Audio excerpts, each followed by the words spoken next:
جدید دور کے نظریات کا جو مطالعہ اقبال نے کیا ہے، کسی بڑے سے بڑے عالم دین کا اندازہ نہیں ہے کہ ان کے اندر کس قدر زہر بھرا ہوا ہے۔ بڑا پیارا شعر ہے اقبال کا، عذاب دانش حاضر سے باخبر ہوں میں کہ میں اس آگ میں ڈالا گیا ہوں مثل خلیل۔ لہذا اس کا سب سے بڑا مسئلہ کیا ہے؟ وطنیت، یعنی وطن بحیثیت ایک سیاسی تصور کے۔ ان کی جو نظم ہے، اقبال نے جو فتویٰ اس پر دیا ہے وہ سن لیجئے۔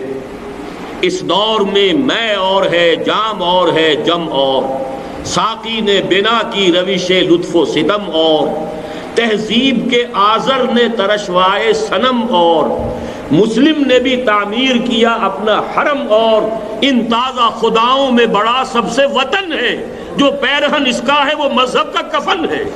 انتہا ہے، انتہا ہے، انتہا ہے جذبات کی شدت۔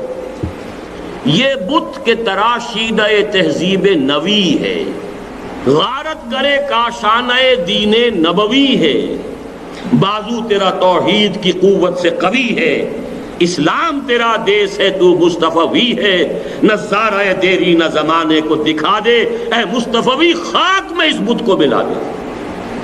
یہ ہے فکر اقبال۔ سیکولرزم اور نیشنلزم، یہ آج کی دنیا کے دو سب سے بڑے بت، سب سے بڑے شرک، سب سے بڑے کفر۔ تیسرا ہے میٹیریلزم، مادہ پرستی۔ یہ تسلیس ہے آج کی تہذیب کی۔